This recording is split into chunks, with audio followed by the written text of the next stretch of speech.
Salut à tous, c'était Xvalue, on se retrouve pour une nouvelle vidéo. Et aujourd'hui, on va parler du concept de range. Juste, je ne sais pas si tu as remarqué, mais j'ai changé un petit peu de décor. Puisque avant, j'étais dans mes bureaux, mais dans mes bureaux, il fait hyper chaud, là, et c'est l'été, donc bon. J'ai préféré tourner ici, dans cette belle petite pièce, parce que c'est plus approprié par rapport à la chaleur. Voilà. Concept de range, juste avant, n'hésite pas à t'abonner, à mettre un petit pouce bleu, et c'est parti.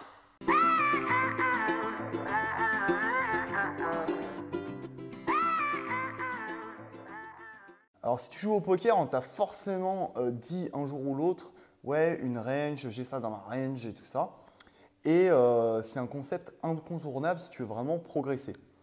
Donc, qu'est-ce que c'est qu'une range? Eh bien, tu pourrais qualifier ça comme un éventail de mains. C'est-à-dire que c'est plein de possibilités de mains que tu peux avoir ou alors que ton adversaire peut avoir. Et en fait, cette range va évoluer au fur et à mesure du coup. Je m'explique. Au début du coup, imagine qu'il y a un adversaire qui relance. Donc là, tu vas au départ estimer une range de relance, c'est-à-dire un éventail de mains que tu penses que ton adversaire a. Tu peux avoir aussi des ranges de call, donc avec quelle main tu vas pouvoir coller. Mais on va rester sur le même sujet, c'est-à-dire l'agresseur. Donc voilà, tu as décidé de le suivre et là, le flop tombe et ton adversaire continue de miser. Donc là, tu vas pouvoir affiner cette range, c'est-à-dire que ton éventail de mains que tu penses va changer. Donc le coup continue de se dérouler, la turn tombe, ton adversaire check, ok, tu vas pouvoir te dire, ok, donc s'il check, peut-être qu'il a ça en moins, donc bref. Jusqu'à la river, et à la fin, tu vas devoir estimer une range. Et du coup, toutes ces actions vont te permettre d'estimer un éventail de mains par rapport à ces actions et à ce qu'il a fait pendant le coup. Donc au niveau des définitions, si tu veux, la définition d'une range, c'est tout simplement un éventail de mains dans une situation donnée. Donc tu t'en doutes, les ranges sont construites en fonction de plein de paramètres. Donc, comme je t'ai dit juste avant, par rapport évidemment aux situations précédentes, mais aussi par rapport au profil de ton adversaire. Bien ouais, en fait, si tu as un adversaire qui est par exemple agressif, loose, passif, s'il est débutant, s'il est confirmé, eh bien forcément ces ranges vont changer. Et c'est logique puisque évidemment un joueur qui débute ne va pas forcément ouvrir les mêmes mains qu'un joueur pro. Et aussi, si tu as regardé mes autres vidéos, tu vas te douter qu'une range est aussi différente en fonction de la position. Donc plus on s'approche du bouton, c'est-à-dire la meilleure position au poker, plus on va ouvrir des ranges larges, c'est-à-dire un éventail de mains beaucoup plus élevé, puisqu'on a cet avantage positionnel. Donc, quand on parle de range aussi, on parle de haut de range et bas de range. C'est-à-dire que dans le haut de range, je vais te montrer un exemple juste après, ça va être les mains qu'on estime les plus fortes. Et les bas de range, ça va être les mains qu'on estime les plus faibles. Donc pour que tu puisses comprendre un petit peu plus ce concept de haut de range, bas de range, je te fais un petit exemple juste là. Donc on se retrouve sur Range Manager et imagine que là, un adversaire relance.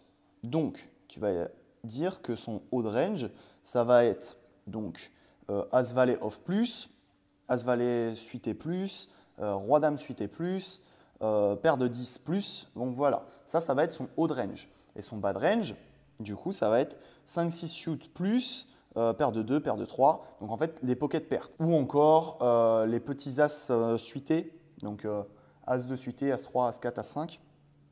Et bas de range, donc As5 off, et jusqu'à As8 off. Donc, je vais donner un exemple concret pour que tu puisses un petit peu comprendre le concept de range dans un exemple donné. Donc là, on part du principe que ton adversaire a agressé, donc il est en position. Toi, tu es en big blind. Tu as un adversaire qui a relancé pré-flop. Toi, tu décides de suivre avec Dame 10 suit en big blind. Bon, on va prendre comme exemple, ton adversaire est au bouton. Le flop vient 4, 10, 5. Donc là déjà, avant pré-flop, tu as estimé une range très large puisque ton adversaire est au bouton. Le flop est 4, 10, 5. Donc toi, le standard, ça va être de checker pour laisser l'agresseur continuer de miser, donc faire son c-bet. Ton adversaire va miser. Donc si ton adversaire mise, tu vas pouvoir estimer une range un petit peu plus affinée par rapport à son ouverture pré-flop. C'est-à-dire que tu vas enlever des mains ou rajouter des mains par rapport à son action.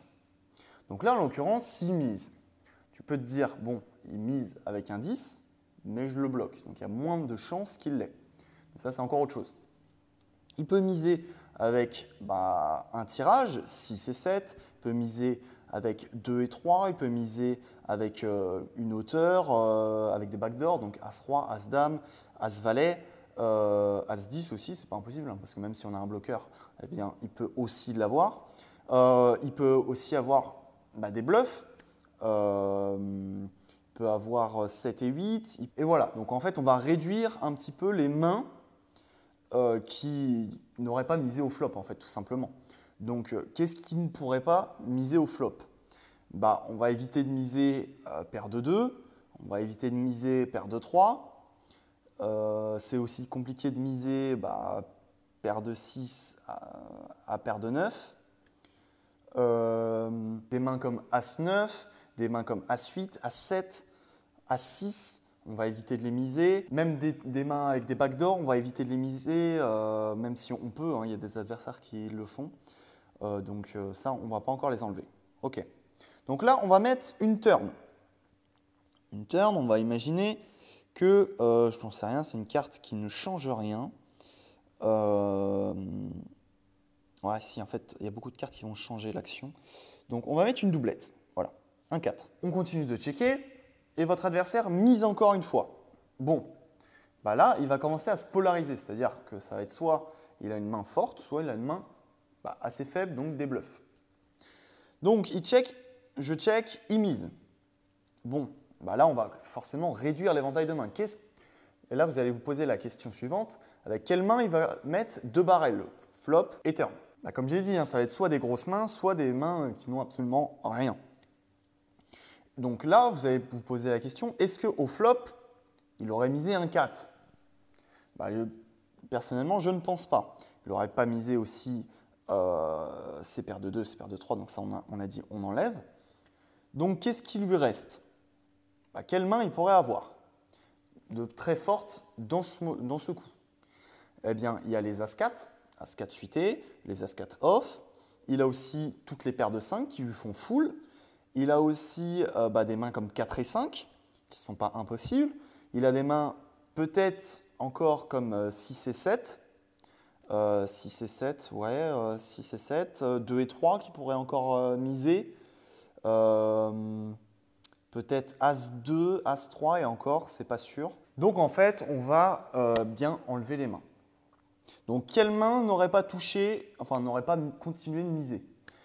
Tous les rois dames, les valets dames, les valets 9, toutes ces mains-là qu'on va enlever. Et là, sur la river, si c'est un 5, un 4, un 3, bref, peu importe la carte, si son action continue, eh bien, on va estimer si on doit plutôt folder, plutôt coller, et surtout, on va voir son éventail de mains par rapport à son action, mais c'est le même principe pour le flop, la turn et la river. Donc voilà, j'espère que c'est un petit peu plus clair pour le concept de range. Dans une prochaine vidéo, je vous montrerai un petit peu comment construire ces ranges, comment les adapter en fonction de votre profil. Et voilà. Donc si cette petite vidéo éclaircissement de range pour savoir un petit peu le concept bien t'a plu, n'hésite pas à mettre un petit pouce bleu, à t'abonner à la chaîne. Et tu connais, on continue de te donner des petits cours gratuits sur YouTube. Ça me fait plaisir. Et moi, je te dis à très vite pour une nouvelle vidéo poker.